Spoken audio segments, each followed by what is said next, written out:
Hey there, I'm Shruti Ramanujam and I'm from the Exchange Reporter Plus team of Manage Engine. So, first of all, I would like to welcome you all to this webinar, which is on 5 critical incidents in your Exchange server environment that you need visibility into. So, this is all about security. So, I'd like to thank you very much for taking the time out of your schedules to attend this webinar, to listen to what we have to say. So as I mentioned earlier, I'm Shruti Ramanujam. I'm a product expert at Manage Engine AD Solutions.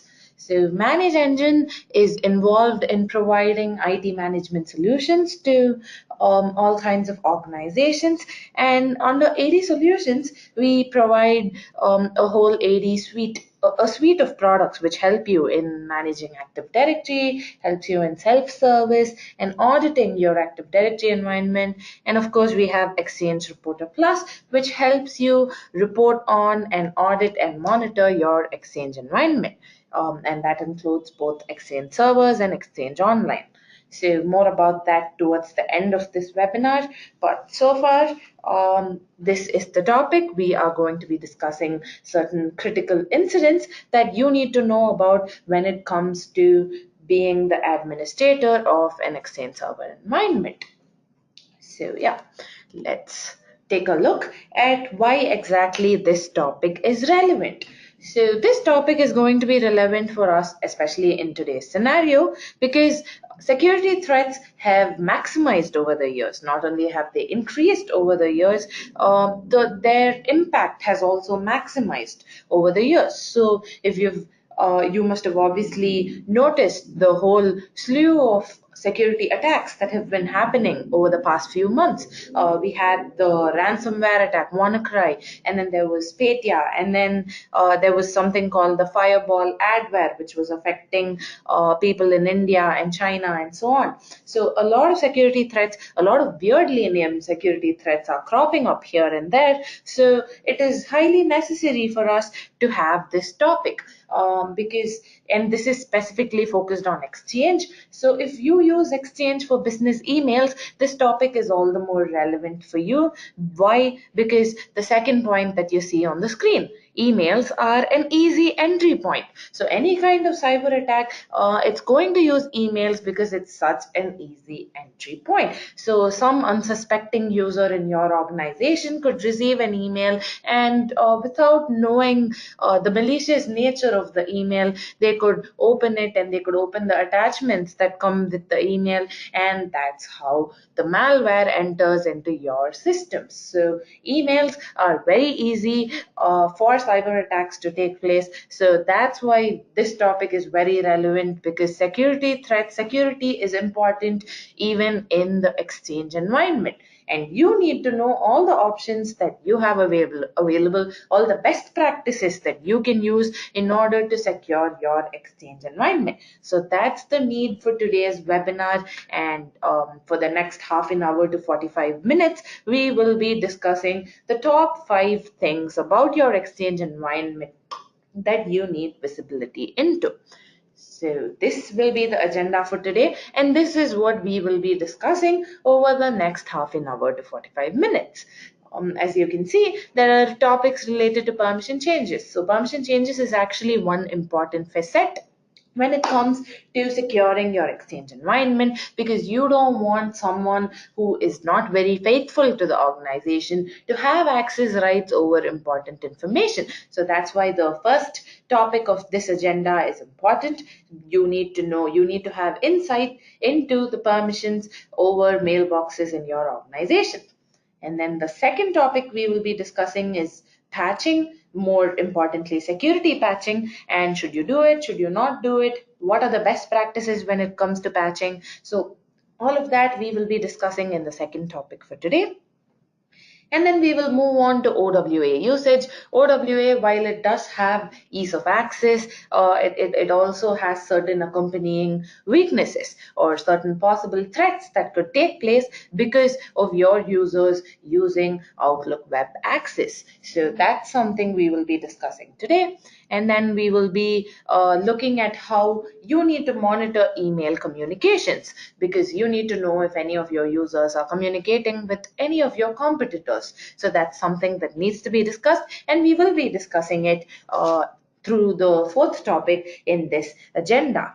And finally, we will be looking at how malicious attachments are, it's because of malicious attachments that security threats are going to enter into your system. So this is actually a very important topic that needs to be discussed, and it's placed at the end of today's agenda. So we will be finishing on a high note, because I will be showing you how exactly malicious emails could wreck your system, but I will also be showing you a handy tool that's going to help you in overcoming security threats. So that's all that we are going to discuss today. 5 topics, half an hour, maximum 45 minutes, and we will be done for the day. So that's the agenda. And without further ado, let's jump right into the tasks that we need to perform today. The very first topic is this. So the very first thing that we are going to discuss is permission changes in your Exchange environment, because you don't want unauthorized changes happening to the permissions that users have over mailboxes in your organization, especially the important mailboxes in your organization. So that's something we will be discussing. And since we've started off and this is the first topic, let me quickly tell you one thing. We actually have chat support available live during the webinar. So if you have any questions, anything related to Exchange that you have doubts or questions or queries about, you can use the chat box that you see on your screen. So just raise a question and our chat support team will immediately get back to you. You can communicate with the experts from Manage Engine, so you do not have to worry at all. So any question you may have, you can shoot it out through the chat box that you see on your screen. And even if we miss any chat, by the end of this session, we will get back to you, and we will also be emailing you if your questions are not resolved by the end of this session. So that's something that I'd like to get out of the way. So let's go back to the very first task for the day, which is about unauthorized permission changes. And the very first thing that I'd like to do is set the scene. Why exactly do you need to know when permission changes happen in your organization? Why is this important? So here's why this is important. Emails, and more particularly the mailboxes, are important in any organization, because you use emails in every organization. Your employees are going to be using emails in order to communicate with one another. So a lot of important information is going to be exchanged via emails, a lot of confidential information, especially if it's an important person in your organization. So if it's a CEO or if it's the executive in your organization, they are going to be sending business critical information. So you wouldn't want this classified information to be leaked. You don't want any data loss in your organization, which is why you need to be extremely vigilant about permissions over mailbox data, because there's going to be confidential information and only owners and trusted delegates can have access to this information. Only they should have access to this sensitive mailbox information, and that is a scenario where you need to know if any changes have been made to mailbox permissions in your organization. Because if someone gains access to an executive's mailbox, and if they don't have any justification, if they are not able to justify why exactly they had access to that mailbox, this is something that is very wrong. Because if some random person gets full access permissions over your CEO's mailbox, he is going to be deleting messages because he has full access. So he can go ahead and do anything he wants to this CEO's mailbox. So he can delete messages, he can move the messages to different locations, he can leak data, because since it's going to contain classified information, you can the information can be leaked out to your competitors, especially if it's a rogue user. So these are all the scenarios that you need to consider. And speaking of scenarios, I actually have three main scenarios that you need to consider when it comes to mailbox permissions in your organization. And the very first scenario is pertaining to multiple administrator environments. So when you have multiple administrators in your organization, you would be familiar with what I'm going to say right now, because when there are multiple administrators, there's going to be a lot of requests. Since it's a large organization, each administrator, if you look at the time period, just observe all the administrators in the IT infrastructure department for maybe 1 hour. Each administrator is going to modify a number of settings. They're going to modify a number of configurations. They're going to create a number of policies. So when you have multiple administrators, a lot of changes are going to take place. And if you consider just permissions, a lot of permission changes are going to be made by multiple administrators in your Exchange environment.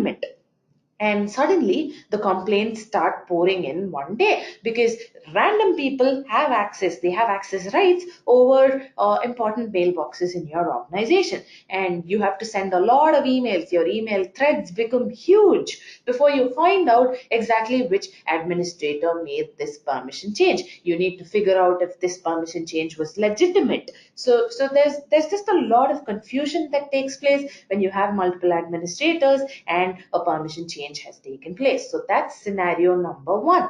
Now let's move on to scenario number two, which relates to rogue users. So when you have rogue users, they could just go and create a mess out of all the permissions, all the access rights that users have over mailboxes in your organization. So this person, it could be someone who's quitting, they could just be frustrated. This person just goes about and gives random people access rights over important mailboxes. So classified information could be leaked as a result of this, because this person just messes up the access rights, and now all kinds of people have access to classified information in your organization. And this classified information, there's a reason it's classified information. And now if everyone is going to have access to this information, it's very easy for this information to be leaked out of your organization. So rogue users is definitely a problem that you need to consider when it comes to access rights over mailboxes in your organization. So that's one thing. And finally, there's scenario number three, which is actually very simple on paper, but this is actually something that happens in several organizations on a daily basis. So let me explain it to you with an example. So let's say you have a senior employee named Ram, and his name is spelled as RAM. And then there's another employee, a new joinee. Say this person is just a trainee, and this person is also named Ram, except that their name is spelled as RAM. So there's a double A for the new joinee Ram, whereas the senior employee is just Ram. Now, there could be a confusion in the username, and an administrator in your environment may be asked to give the senior employee Ram access to some classified information. But instead, he mistakenly gives access to the new joinee Ram, and now there is a new hire, a trainee in your organization who has access, who has like full access over confidential business data that only the senior employees were supposed to have access to. Now, this could be a trustworthy person who actually brings it to your attention, or it could also be a rogue user. Even the new joinee could be who anything could go wrong, and this person could decide to leak the information outside. So that's obviously a problem that you need to consider, and it does happen occasionally. So it needs to be spoken about. It is something that could happen, and that is why you need to pay close attention to usernames while you are granting access rights. Because if you just go about and make permission changes and some random person gains access to confidential data, it's going to be a problem. So that's obviously something that you need to consider. So these are the three scenarios that are very important: multiple administrator environments, rogue admins, and confusions with the names, confusion between the names of senior employees and other random individuals. So these are all things that you need to consider when it comes to permissions over mailboxes in your organization. Right. So the next question on all our minds is this. So how do you keep an eye on permission changes? How exactly do you know who made what change? When did they make the change? And at what time did this happen? And so on. How do you find out all this information? How do you find out who was able to get full access permissions to the CEO's mailbox? So that's something that you need to consider. And one answer to this would, of course, be the event viewer. I have a screenshot available right here in the slides for you. So you can take a look at the security logs in your event viewer. You can analyze the logs, and as you can see, you can use the filter current log option in order to filter the logs, and you can filter it based on the event ID that we need right now, which is 5136. So 5136 is the event ID for any change that happens to a directory object, and since we wish to track permission changes, you need to choose 5136 under the filter current log dialog box in order to filter out all the results. So you are going to filter the logs and list out just the logs that have the event ID 5136. So that's something you can use the event viewer for. Click on the log and you can view information about it. It's going to give you details about who made the change and exactly what the change was and so on. So that's one thing you could do. You could use the event viewer. So I had screenshots for that. And in addition to this, there are also other options available for you for admin audit logging. So you could use the EMS, or you could run the required PowerShell commandlets. There are a lot of commandlets available online. You could just take a look at one of those, or you could just script by yourself. And this is how you can perform administrator audit logging. So you have three options. You have the event log, you have the EAC, and you have PowerShell. So these are all options that you could use in order to perform admin audit logging. So permission changes is actually very important. So now that we've discussed how exactly you can track permission changes, let's quickly take a look at some best practices that you need to follow when it comes to permission changes. So the very first practice that every administrator should understand is documentation. Sure, documentation sounds very boring. It's actually something that every administrator knows that they need to do, but it's something that just isn't done in most organizations. So you need to pay close attention to documentation, and you need to make sure that every time you make a change to a configuration or a setting in your organization, you document it, because there's going to be other people in your team who are wondering, who are breaking their head when they're trying to troubleshoot certain incidents. So documentation is really important, especially if you have multiple administrators handling your Exchange environment. So that's one thing you need to do. And then usernames. So that's another thing that I mentioned. So pay close attention to usernames, because you don't want the wrong person to have access to business critical information. So always pay close attention to usernames, because you don't want any data loss or leaks in your organization. It can also lead to compliance issues. So when your auditors show up for a visit, they are going to be questioning you. They are going to be asking you why exactly a data leak happened in your organization. They are going to ask you about these unauthorized permission changes. So in order to avoid problems during troubleshooting and auditing, you need to audit permission changes. And finally, this is just a pitch right here. So you can use Exchange Reporter Plus in order to keep an eye on permission changes. So towards the end of this webinar, I'll give you a quick look into Exchange Reporter Plus. For now, I'm just mentioning this here so that you can wait till the end of the webinar in order to have a brief, a 5-minute introduction to Exchange Reporter Plus. So that's one thing you could use. Use a third-party tool in order to keep an eye on permission changes. So that was the first topic of today's agenda. We saw how permission changes take place in an environment. We saw what scenarios happen, what scenarios are the most famous in most organizations when it comes to changes to the access rights that individuals have over mailboxes in your organization. So we saw that, and we saw how exactly you can detect permission changes, and finally we saw the best practices that you should follow when it comes to permission changes and auditing permission changes. So that was the first topic for today. And the second topic, which is going to be more of, is just a general discussion about patching. So I'm going to tell you how you can put in place a proper patching plan in your organization and what exactly you can do with patching in your organization. So that's the second topic for today's agenda. And let's go on and discuss it right now. Patching. Why exactly do you need patching? So here's why.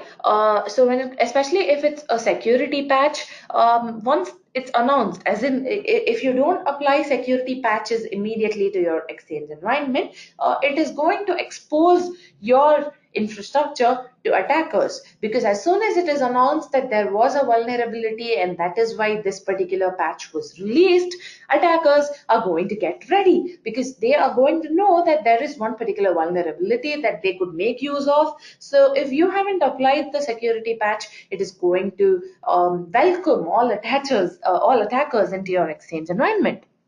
So that's definitely a problem, which is why you need to keep your servers updated so that you can avoid future problems. Because you should always keep your servers updated. You should always keep testing your patches. And I know that it is going to be very time consuming, but this is something that you need to do in order to avoid future problems. You need to keep your servers updated, apply those hot fixes, apply those patches immediately in order to avoid future problems, right? And here's how patches work in an ideal world. It's an ideal world. On paper, this is how patching works. So in an ideal world, as soon as it's announced that a security patch is available, it will be applied immediately.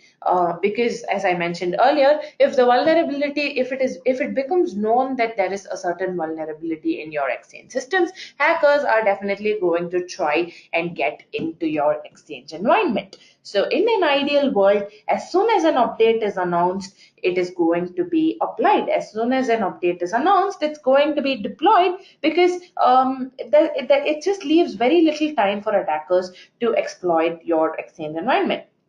So that's how it happens in the ideal world. But there is a huge dilemma when it comes to patching. And what is it?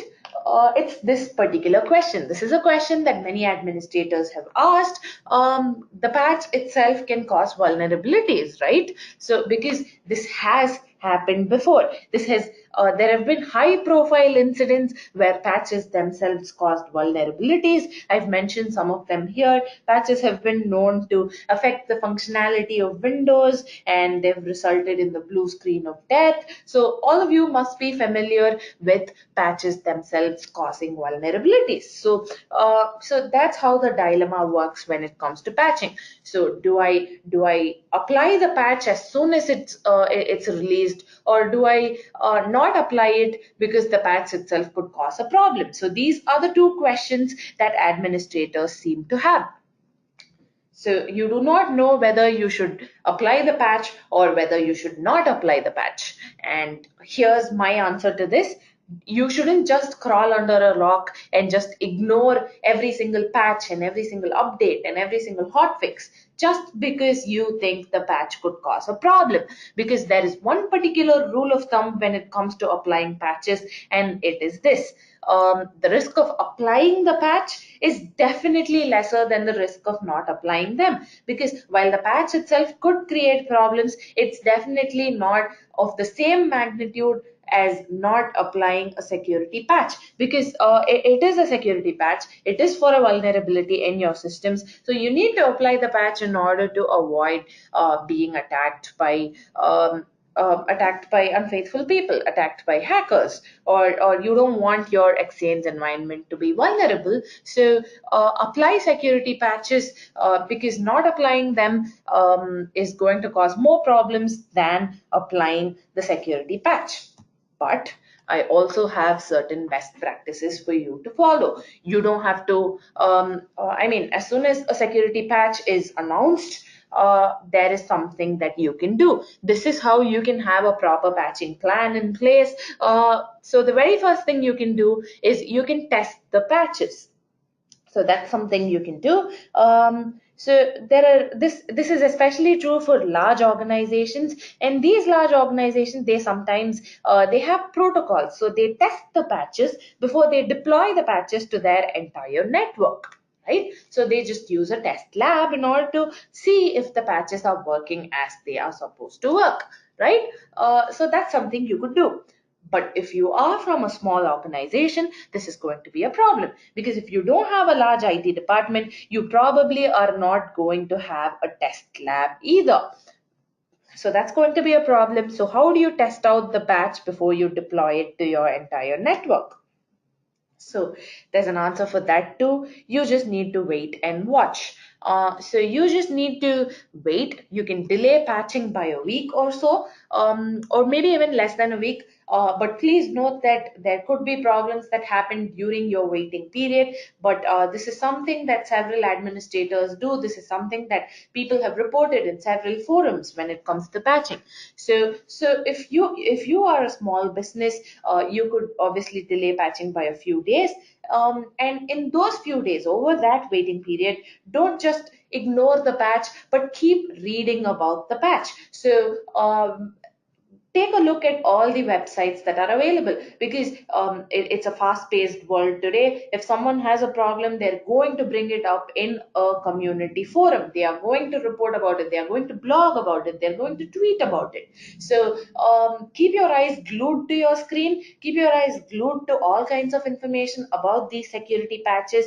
And if no major problems are mentioned in any of these websites, if nobody reports that they went through an issue when they applied this particular security patch, you can go ahead and deploy the patch, right? So this sounds like a really good deal. So this is something that you could do, and it also has an added bonus, because sometimes if the patch itself has any issues, the software vendor is obviously going to release a new patch. They are going to issue a new patch, and since you were already waiting, since you did not apply the original patch, you can apply the new patch instead. Whereas the people who had applied the security patch initially, and if they are told that the patch itself caused a problem, it's going to cause more problems for them, because the patch itself is causing a problem, and now they need to uninstall the patch so that they can apply the new patch, the fix that the software vendor has given them now. So that's going to be a problem for people who have already applied the first security patch, because they have to go through the uninstallation process, whereas you can just go ahead and have a fresh installation. So that's definitely a plus when it comes to delaying patching. So that's something that you could do. In addition to this, there are several other best practices that I have for you. You can follow these tips in order to ensure that patching is done in a proper manner in your Exchange environment. So the very first thing that you can do is this. You can make sure you can read all the documentation that is available, because you need to keep an eye on all the documentation. This is really important. Just read whatever is mentioned in Microsoft security bulletins. Read what is mentioned in their KB articles. The knowledge base is going to have all information about each of the updates. So it's going to tell you if you need to have certain software installed or uninstalled. It's going to tell you if you need to apply the patches in a particular order. So reading the security bulletins and KB articles is going to help you out. So that's something you need to do. And then the second thing you can do is this: keep an eye on all the forum discussions, because as I mentioned earlier, if people have any problems with the patch, they are going to bring it up on the forum. If there are any problems, it's going to be brought up. If there are certain things, certain important information that you need to know about the patch, it's going to be discussed there. And if just a certain type of people are having problems with the patch, you can find that out through the forums too. So you need to keep your eyes glued to the forums basically, so that you can find out if there are any problems that have happened when it comes to applying the security patch. And then the third thing that you can do, the third patching plan that you can have available is this: you can analyze. Make a cost benefit analysis about the patch, see if you really need the patch. So for that, you would once again need to read a lot about the patch. You need to find out if you need the patch. What does the patch fix is a question that you need to read about. Find out if it is a security patch or a non-security patch. And one more thing, if they say, if a patch is released and it is told that this particular security patch is for this particular issue, take a look at your own Exchange environment. If you don't have the issue, you can definitely delay patching for a certain period. If it is specifically mentioned that that particular security patch is for one issue and you do not have the issue, you can definitely wait a little time before you apply the security patch. Right? So if there's no problem, you don't have to apply the patch immediately, but you do need to apply it sometime sooner or later. But you can wait a little, so that wouldn't be a problem. And then when people release updates, it's going to be a new feature or a functionality. So you can sit and analyze whether you need this particular new feature. If you need the new feature, then go ahead and deploy the patch as soon as possible. If you think you can wait a little, and you don't immediately need that feature, you can definitely wait for a particular period of time. So that wouldn't be a problem. So that's the third instruction that we all need to follow when it comes to patching. Always keep an eye on whether you need the patch. Okay. And the very last thing that last piece of advice that we at Manage Engine have about patching is this: you should be prepared to restore your systems, because if you have deployed an update and it causes problems, you need to restore your machines to however they were before you applied the hot fix or the patch or any update. So you should be prepared to roll back. You should be prepared to recover any backup that you had made earlier. So you should so before deploying a patch, always make sure that you have a proper current backup, because if the patch causes any problems, you can quickly recover or restore your system to how it was before you applied the particular patch, right? So that's something that you can do. And another thing that I'd like to mention before we move on to the next topic of today's agenda is this. So even if you do have a test environment, this is something I mentioned. If yours is a large business, you would definitely have a test lab available where you can test out the patch, and if there are no problems, you can go ahead and deploy the patch in your entire network. However, you shouldn't immediately go and apply it to your systems. You can take it slowly. So test it out on your test lab, and then you can apply the patch on certain other machines that are not that critical for your business. So check it out on these simpler production machines, and that way you can see how exactly the patch behaves in the actual work environment. So if there are any problems that show up now which didn't show up in your test lab, you will know. So you can slowly introduce the patch to all your systems in your network, and I'm sure most of you already would be following certain advices like this. And if you have any other piece of advice that you have for other administrators, you can definitely mention it to us in the chat box, and we would definitely collate it all, like put it all together and release a set of tips. So if you have any tips, go ahead and let it be known through the chat box so that we can tell the other admins that are attending this particular workshop, this webinar. So that's all about patching. So these are all the best practices that you can follow. And as I mentioned, if you have any best practices, feel free to let it be known. Tell us what best practices you follow when it comes to patching, We would be very glad to find out exactly how you go about the patching process. Right. Now, the third topic of today's agenda is this. How are you going to identify any threats that arise through OWA usage? So, Outlook Web Access is actually a boon because it's going to help you with remote access. So, if your organization has any employees that travel a lot, OWA is going to help them out because they can use OWA in order to connect to their mailboxes. So they don't need Outlook, they can use OWA in order to check out any email messages that they have received.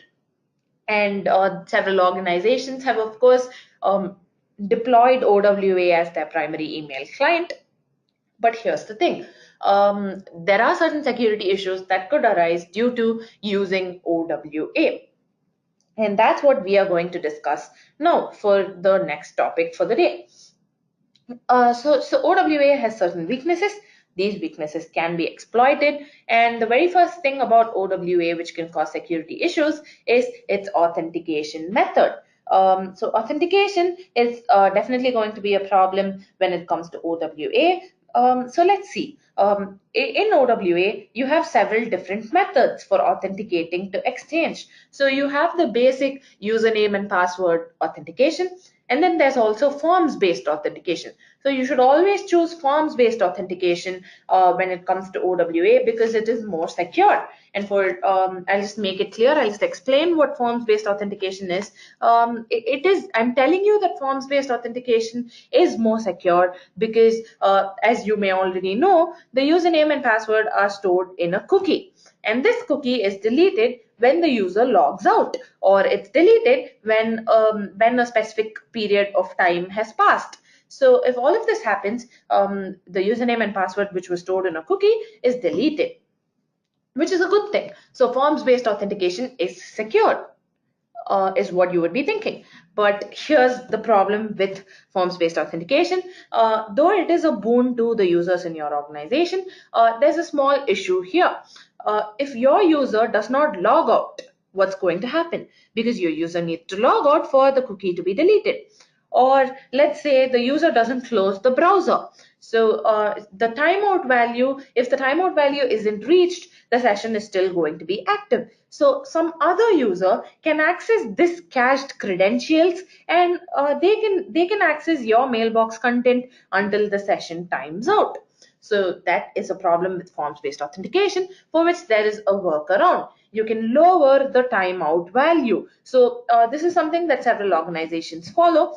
So lower the timeout value just for the client computers that your organization doesn't own. And by this, I mean the public computers, the computers that do not fall under your organization. So you can use OWA properties in order to lower the timeout value for these computers, and it's going to help you out. Because even if a user doesn't log out, or even if the user doesn't close their browser, since the timeout value is less, the session will time out immediately, and no other user is going to use this particular public computer in order to access your organization's network in any way, your organization's mailboxes in any way. And the third thing about OWA authentication is this: you need to create awareness amongst your users about having secure passwords. So this is something that every administrator does already, and we have to keep enforcing it in our organizations because something as simple as a password can cause a lot of problems. And we are going to discuss that now. So here's the thing about passwords. Webmail passwords are easy to crack. So this is something that everyone needs to know. And OWA passwords are obviously, they can be figured out easily because an attacker just needs one weak password, and once they gain access to one account, they can cause all sorts of problems in your Exchange environment, right? So that is definitely going to be a problem. So OWA passwords need to be strong because so here's something that I read earlier today about passwords, and I'll try sharing the link with you later on. So attackers can easily gain access to your OWA accounts. So here's how they would go about it. email addresses can be found out easily through the internet. If you take me, you will definitely find my email address off the internet. So you just need to look up the organization, look up the employees in the organization, and you can figure out their email addresses. You can also download an organization's documents, and the metadata is going to help you in finding usernames, and then you can create a password list. So all you would need to do is use a brute force script in order to run your password attack. So something as simple as passwords can cause a lot of problems for your Exchange environment.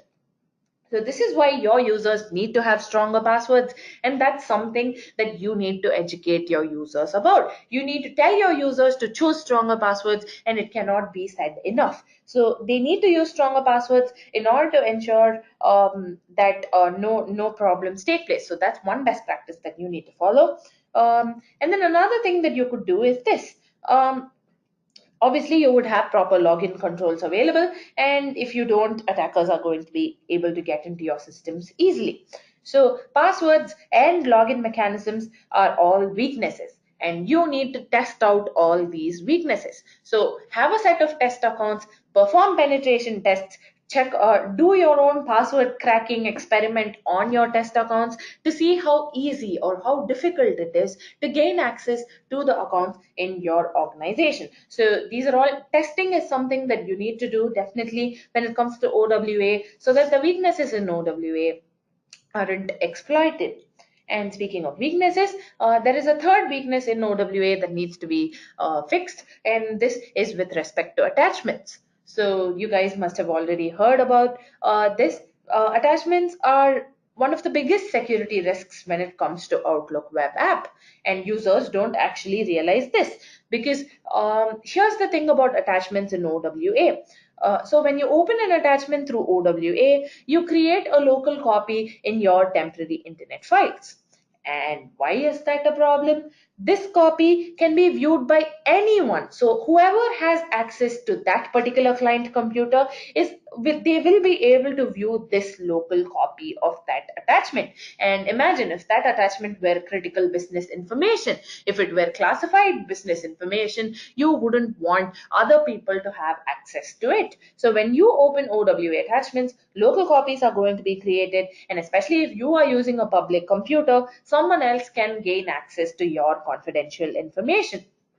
So this is going to be left back. Information about the attachment is going to be left back as a local copy in the public computer. So this is something that you need to consider. So you can use OWA properties in order to give users certain abilities. So you can use OWA properties to make sure that you can control the type of attachments that users can view through OWA. You can control the type of attachments that can be downloaded through OWA. I have a screenshot available in the next slide, so let's quickly take a look at that. So you can control the type of attachments that users have access to. So all you need to do is use under OWA properties, you have the public computer file access and private computer file access. And you can decide what kind of controls that users can have when they are using public computers. So this would be for Exchange 2007. And you can also turn off these two. You can turn off the ability of these users to access file shares. You can turn off their ability to access SharePoint services. And then you can use the web ready document viewing functionality. So that's something that you can do. I think it was introduced in OWA 2007. So this is, again, these are all properties that you can configure for your users in order to ensure that there are no security risks that happen with regards to OWA. And for OWA 2010, we had the Microsoft Active Directory Rights Management Services. You can also use that in order to control file access in Outlook web app. So that's something you can do. In the so in this topic, we had discussed three main things when it came to OWA. There are three main weaknesses that come with OWA usage, and these are with respect to OWA authentication, passwords, and OWA attachments. So these are all security threats that you need more visibility into. And towards the end of this webinar, I'll quickly show you how Exchange Reporter Plus helps you in doing this. And then the fourth topic, this part of today's agenda is going to be very small. It's going to take maybe less than 2 minutes for me to explain this to you, because you must already know why this is a problem. You don't want users in your organization to be communicating with blacklisted domains. You don't want them to be communicating with external email domains. And why would you need that? So here's the thing. You may want to monitor your users' email communications. So you need to ensure that your users aren't communicating with any blacklisted domains. You need to ensure that your users aren't communicating with any of your competitors, because when users communicate with competitors, they can release some of your confidential business information. This is something that I've been stressing a lot since the beginning of today's webinar. So you don't want your users to release certain confidential information to your competitors. So you may need to keep an eye on all the users who are communicating with external email domains. And you also need to find out if employees are forwarding the work emails to their personal email accounts, because this once again could lead to data loss or data leaks in your organization. So let's discuss the consequences of people communicating with external email domains. So here's the thing. If employees in your organization are sending out way too many emails to external email domains, your organization could get blacklisted, because if your users are spamming any particular email domain, your organization could get blacklisted. Your organization could face legal action because your users have been sending out way too many emails. So you need to keep an eye on your users' email communications. You need to monitor email communications in order to find out if users are doing anything that could result in problems for your organization. And I mentioned that users forwarding emails to their personal email accounts is a problem. Why is it a problem? It's a problem because your auditors are going to question you about it when they come for their yearly audit visit, because it's going to cause several compliance issues. Compliance is something that all of us need to follow, and if your employees are forwarding important work emails to their personal email accounts, it's definitely an issue. It's a compliance issue, and you don't want to run into trouble during security assessments by your auditors. So that's a problem that you need to face. And then there is the problem of data loss. Users forwarding emails to their personal email accounts could leak the information outside, and that is definitely something that could cause information security. Information security wouldn't be there if users are just going to keep forwarding emails to your competitors or to their personal email accounts. So all of this is going to be a problem. You don't want your users to misuse office resources in order to satisfy their own personal needs. So you need to monitor email communications, and some of the best practices that you can follow when it comes to monitoring email communications is this. You can restrict certain users. You can create a group policy object which makes sure that users don't communicate with external email domains. And you can also use a third-party tool such as Exchange Reporter Plus or any other third-party tool for that matter, which helps you in monitoring email communications. You need a third-party tool that gives you granular reports on users communicating with external email domains. And Exchange Reporter Plus does do that. And as always, I will get into it in the last 5 minutes of today's webinar. So that's something you need to do. So this was just a quick topic in today's agenda. This was the fourth topic, wherein you need to keep an eye on your users' email activities, because you don't want them to be spamming, and you don't want your organization to be blacklisted, and you need to adhere to regulatory compliance policies. So you need to monitor users' mailing activities. So let's take a look at the last last incident that you will need more visibility into when it comes to security in the Exchange environment. So this is the most important topic of today's webinar. This is something that all of us need to know about. It has to do with malicious emails. Malware is going to be sent via emails. Let's get this clear. So emails are a very easy entry point for malware. So email security is very important.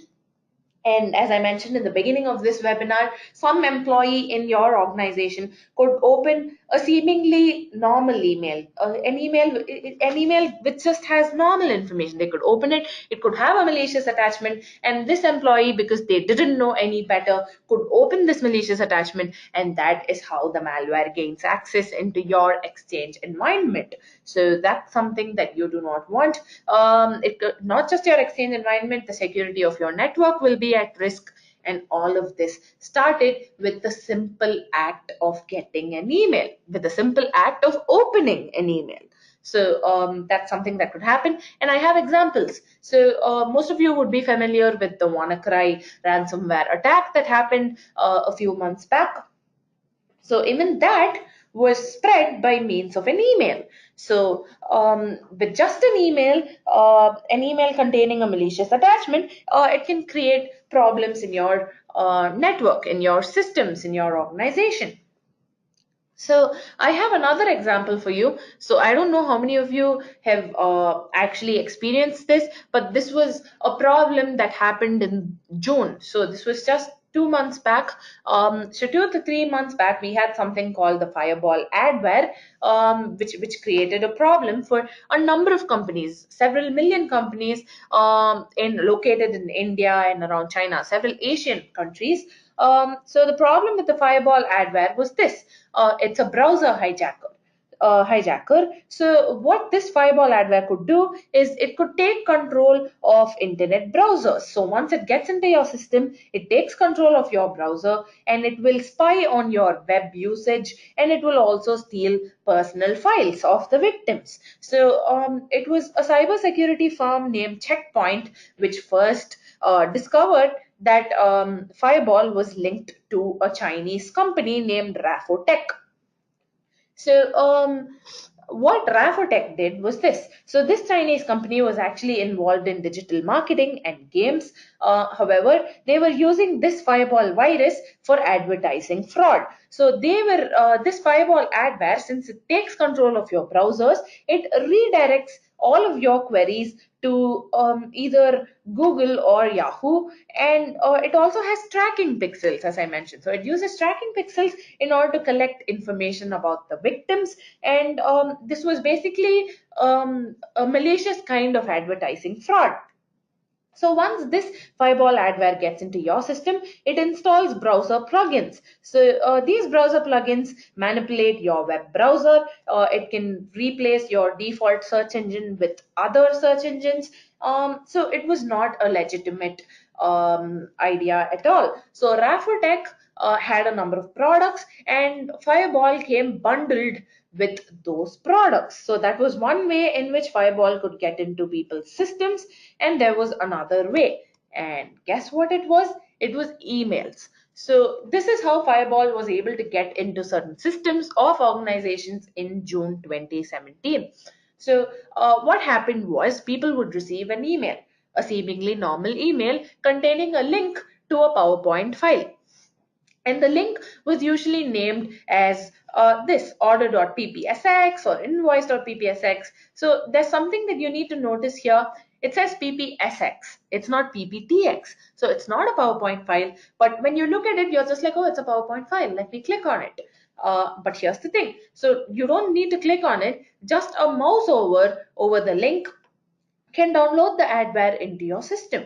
So that was how this Fireball adware worked. And these emails usually had subject lines such as this, about purchase orders or confirmation. Sometimes it contained an attached zipped file which had the adware in it. So in case you were wondering, this company, Rafotech, the people in it who were involved in the Fireball adware scam were busted in July. They were arrested in July. So this is just an example that I'm giving you here in order to explain all the different kinds of scams that you can get caught into. And this is how emails are how incidents such as the fireball adware, incidents such as the WannaCry ransomware, and all the other kinds of malware, ransomware, adware, everything uses email as an entry point. So when you have an exchange environment and when you are an exchange admin, you need to educate your users. You need to be aware about your exchange environment. You need to follow certain best practices in order to ensure that emails, these malicious emails, even when they come, they shouldn't be able to exploit your organization systems. So here are the best practices that you can follow.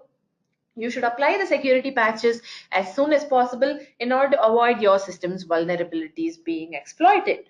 And then you can use a third party filtering tool which helps you filter out all the phishing emails. So you won't get stuck by all the phishing scams. So you can use a filtering tool in order to identify all these phishing emails. And finally, this is something that we are always discussing, where you need to create more awareness amongst your employees. So release a best practices guide for your employees, educate them on email security, tell them about phishing scams and malicious emails so that some unsuspecting employee in your organization doesn't open an email which could lead to malware spreading among your network, among the systems in your network. So these are some of the best practices that you can follow in order to ensure email security. And another thing, especially with respect to the fireball adware, is this: since it uses the subject line and it uses emails in order to get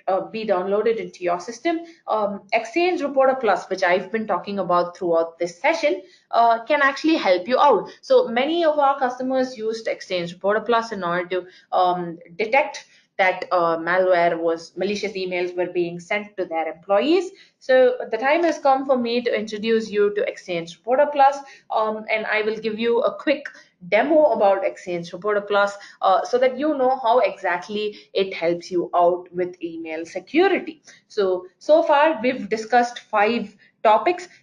As the topic of the webinar promised, we did discuss 5 incidents that you need more visibility into, and all 5, let me just recap what we saw before we jump into Exchange Reporter Plus. So we saw how permission changes, a simple thing such as changing the access rights over important mailboxes, can create problems in your Exchange environment. So that was the first thing that we saw today. And then we saw how patching is necessary in an Exchange environment. We saw how I gave you certain best practices that you can follow when it comes to applying or deploying certain updates in your networks. So we saw a little about patching, and then we moved on to Outlook Web Access, and we discussed certain weaknesses, inherent weaknesses in Outlook Web Access, and how you can overcome these particular weaknesses. And then we saw how, or rather, we saw why you need to monitor users' mailing activities in order to ensure that there are no problems going on in your organization. So that was one thing we saw. And finally, we saw how, or we saw why you need to be vigilant about malicious emails, why you need to be vigilant about email security, because malware primarily gets into your systems by way of emails. So that was again something that we discussed today. And without further ado, let me quickly give you an introduction into Exchange Reporter Plus, and we will finish, or rather wrap up this session in the next 5 to 10 minutes. So Exchange Reporter Plus is a tool that we have available here at Manage Engine. So this tool is web-based, so you just need your browser in order to access Exchange Reporter Plus. And here's what it does. So it helps you with reporting. There are over 300 reports that are available in Exchange Reporter Plus. It helps you in monitoring your Exchange environment, and it also helps with real-time change auditing. So you can monitor and audit all aspects of both Exchange servers and Exchange Online.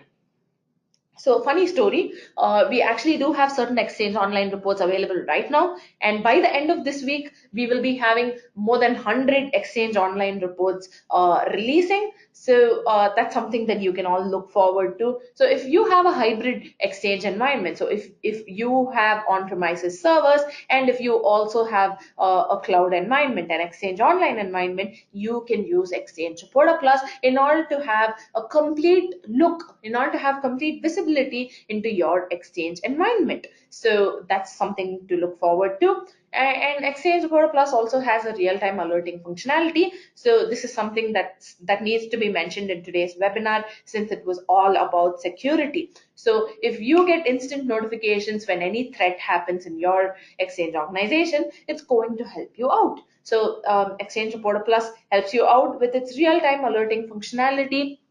So that's again something that's going to help you out. So I'm going to show you the product screen. I'm going to switch to the product screen of Exchange Reporter Plus in order to show you how some topics of today's workshops, of today's webinar could have been simplified if you had had Exchange Reporter Plus by your side. So as I mentioned, Exchange Reporter Plus is web-based. So you just need a browser window and that's it. So you just need to enter the machine name, the port number, and click login in order to log into Exchange Reporter Plus, and that's it. So this is the product, and all you need to do is configure your Exchange organization. And once you have configured your organization, you will be able to report on all aspects of your Exchange environment.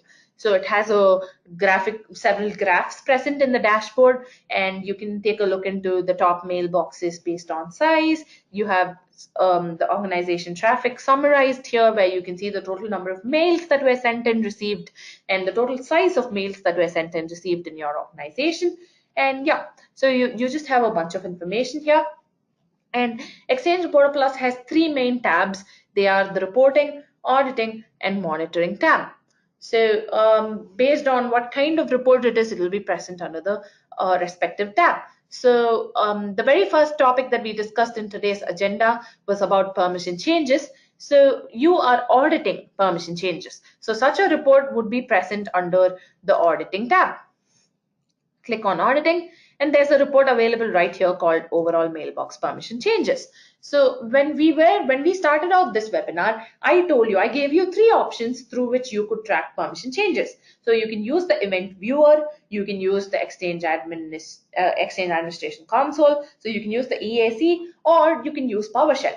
So there's actually secret option number 4, where you can use Exchange Reporter Plus in order to track the permission changes. It's actually really easy. All you need to do is click on the mailbox permission changes report, and it lists out which user made the permission change, which mailbox was the change made on, the server name, the time at which this happened, which attribute was modified, remarks such as how many access control entries were added and how many access control entries were removed, and then it shows you the new value and old value. So if you clicked on old value, it would show you what the permissions were before, and the new value would show you what permissions were after the permissions were modified. So after the admin made the modifications, what were the permission changes? So that is what this pop-up window would show you. So that's something that you can look forward to. So this is trying to get generated. Yeah, so these were the permission changes that happened. So initially there would have been a certain set of access rights available, and the new value shows you what are the new permission changes that this particular admin added to this particular mailbox. So that's how you can track permission changes very easily using Exchange Reporter Plus. So that's something that you can look forward to. So that's one of the things that we discussed in today's webinar that you can simplify easily using Exchange Reporter Plus. And then I'm going to demonstrate just one final thing for you with Exchange Reporter Plus, and then we can wrap up today's session. So this is coming back to the Fireball adware. So take a look at this. I told you that this was how the Fireball adware got into the system. So it used a particular subject line. So with it used a particular subject line, it had certain information, a certain link in the content of the email or in the body of the message. So these are all things that you need to keep in mind because I'm going to show you how Exchange Reporter Plus helps you out in detecting any kind of malicious emails. So for that, I just need to click on the reporting tab, and we have certain reports available here called the content reports. So if you take a look at messages by subject keyword, this is a report that is customizable, and I can make sure that I can use this report in order to filter out all the email messages in my organization that have a particular keyword in their subject line. So let me just click on the report. For now, it has just random information based on messages that contain status in their subject line. But I will also show you how you can customize this report in order to identify the fireball adware, because you know that the subject line of the fireball adware was this. Okay, so this report, once you've customized the report, it lists out the name of the mailbox. It shows you the folder within which that particular message is present. It shows you the subject of the message. It shows you who sent the message, who received the message, when they received the message, the size of the message, and the name and size of the attachment. So if there is an attachment, these two columns would be filled. Since there is no attachment, it is not filled here. So here's the scenario. So there is some malware going around. I've taken a look at all the cybersecurity websites, and they're telling me that a new kind of malware is going around where the subject line is this: RE purchase order 69812. So I want to check out, I'm an administrator right now, so I want to check out if any employees in my organization have received these emails so that I can give them instructions. I can let out a best practices guide in my organization in order to make sure that none of my employees open such emails. So how do you do that with Exchange Reporter Plus? Well, let me show you.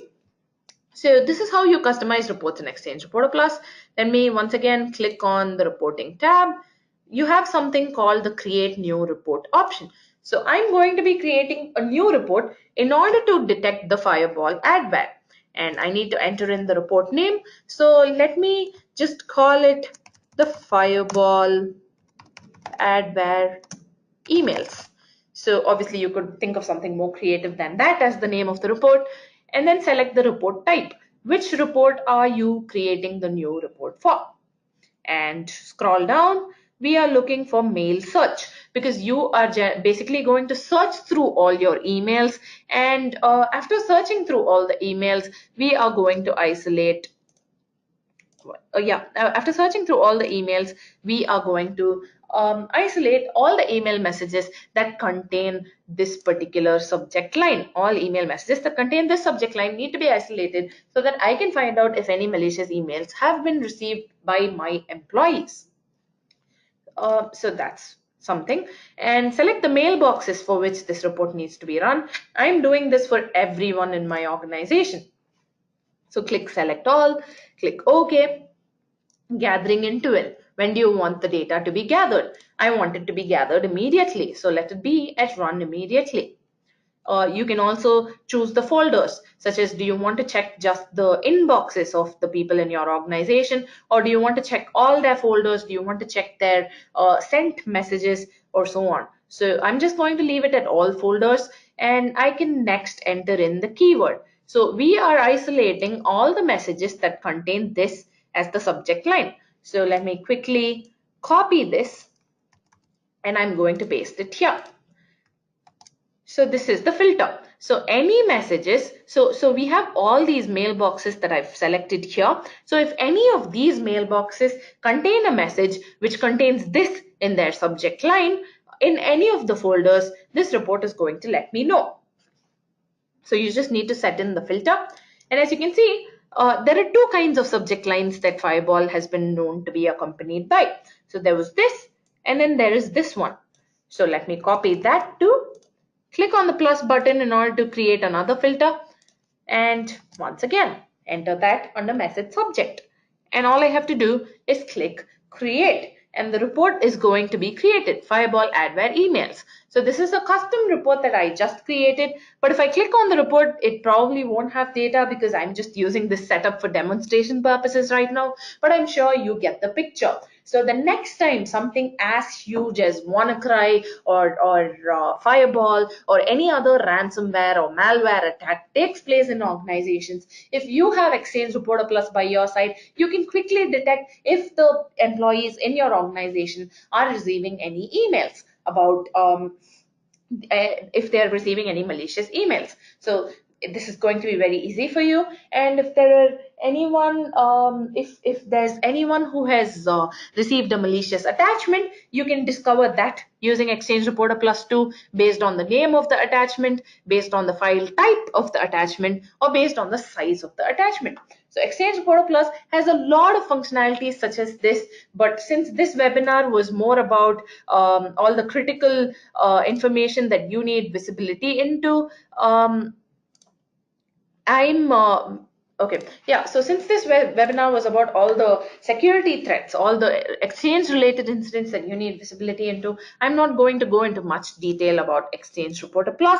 However, if you are interested in knowing further about Exchange Reporter Plus, do shoot out an email to me. It's shruti@manageengine.com. So if you reach out to me, I can guide you to the appropriate resources. So if you wish to purchase Exchange Reporter Plus for yourself, or if you just want to be trained on Exchange Reporter Plus, so we actually have a 2-month free trial going on. So if you download Exchange Reporter Plus right now, you can use the 2-month free trial and you can play around with all the features that are available, so that you can figure out for yourself how handy Exchange Reporter Plus is. And we also always have free online workshops going on. So just stay tuned, and you can just shoot out an email to me, and I will let you know. I will let you contact the appropriate individuals, and we can also send you the links to our next series of workshops, which will be happening sometime next month. So you do not have to worry. So that's it about Exchange Reporter Plus. And today we saw 5 critical incidents that you need visibility into in order to ensure the security of your Exchange environment. So I hope this webinar was useful for all of you guys. We've had an excellent response from all of you. So this is really an overwhelming response. So I'm very thankful that all of you were able to take time out of your busy schedules in order to attend this particular webinar. So thank you so much for it. And I hope you have a great day today. And if you have any further questions, you can always email me. Once again, it's shruti@manageengine.com. So on behalf of everyone here at Manage Engine, thank you very much. And I hope you have a great day. The webinar will be ending now. So thank you.